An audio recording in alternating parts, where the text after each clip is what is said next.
students, welcome to CA class. Today we will continue the same chapter, chapter 6, program coding. Students, last time we discussed about program and programming. So here we will discuss about a game, okay? And it is actually a problem which we will solve in terms of algorithm, and then after that we will write a Java program for it. But till then we will learn so many things in between so that you are able to learn to write this program in Java programming language. So students, here we will discuss about a problem. On a particular celebration, their teacher will organize a game and teacher will divide the class into two teams. There will be a red team and a blue team. Red team will be provided 2 red jars and blue team will also be provided 2 jars.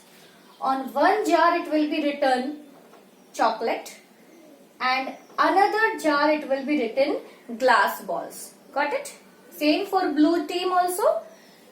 One blue jar will be written chocolate on it and one blue jar will be having glass balls on it. And apart from that there will be 2 baskets. Okay? In one basket there will be chocolates and another basket will be having plain glass balls. The time will be given as 30 seconds and from each team only 2 players can participate. Okay, so what will be done in this program? 2 participants will come from red team. They will choose one by one for 30 seconds only they will play.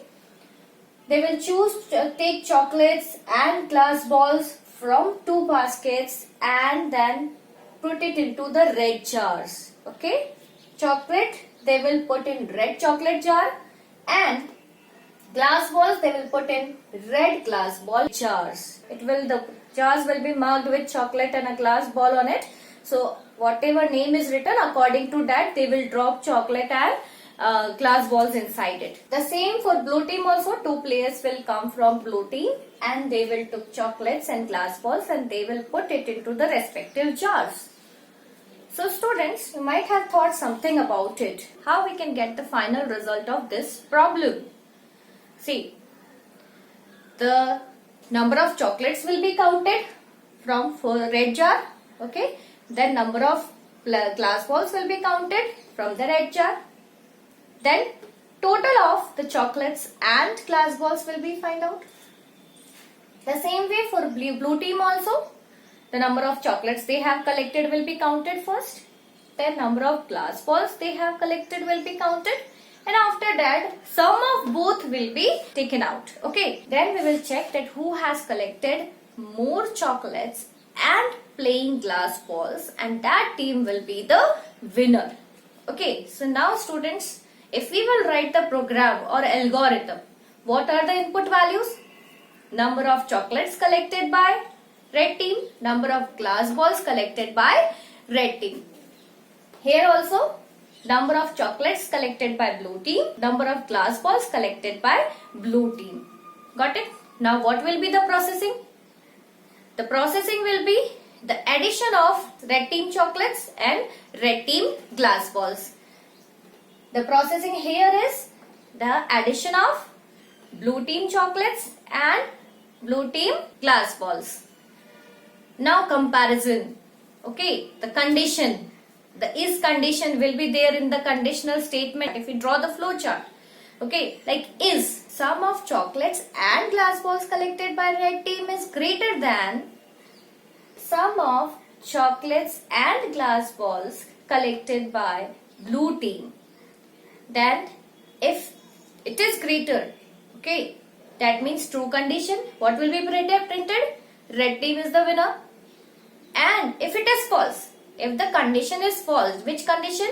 That the sum of chocolates and glass balls collected by red team is greater than sum of chocolates and glass balls collected by blue team. If this is false, then what will happen? Obviously the blue team will be the winner. You see, whatever I have discussed just now is actually an algorithm. Okay, the same way we will write also. So that will be the algorithm. The same algorithm can be used to draw the flow chart of the same game and then same algorithm or flow chart can be converted into Java programming language, and then we will get the answer of this problem. So we will write algorithm of this program later on. We have to discuss about few things first, at how computer works, what is a program, etc. And till the end of this chapter you will be able to learn that how to write program, Java program for this game. So students, here we should know how to program. But before that we will work on the structure or the way in which the program works. If you are writing step-by-step solution for a specific problem, then it is a program. We have to write program in such a way that we are getting the desired result. If we consider the game that we discussed just now, we have to think solution in such a way that we can get the winner of the game. I have explained you the game very well, and I have told you how we can get the proper result. Okay, so we have to think a solution so that we can go to the final decision that who is exactly winner of the game. You have studied about CPU also. We have to input some value into the CPU. CPU will process on that data, and then we will get the final output. The same way, if we are writing the program, it will also work like that only. The program also does so. What program does? See, we have to insert some value into the program. Program will process it. Got it? And then after that, it will give us the result. Okay? Result means it will print the result, or any way the action will be performed.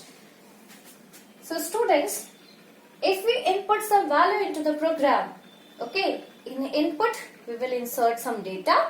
Okay, like if we have to add two numbers, obviously here we will insert two numbers. The processing will be done. Processing will be done. For that, whatever number we have inserted here will be provided the space first. Okay, computer does not understand that we what to do with that data. Okay, so here the memory location will be done.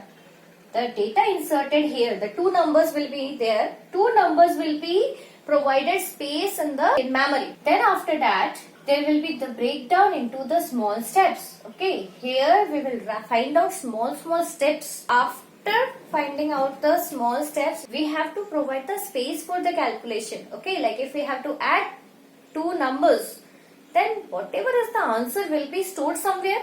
So for that also we need the space.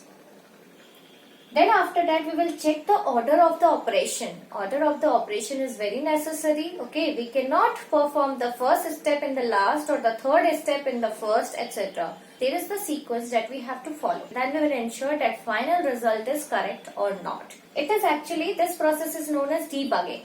Okay, that means finding out error and then correcting it. Like here in this step, if we are not getting the desired result, that means our program is wrong. And if you are getting the correct answer, then what will happen? It will be printed. Got it? So this is output. Got it? To input, to insert the data. These are the steps that we have to follow while writing the program. And then after that, we will get the desired result in output. So students, only this much for today. Thank you. Have a nice day.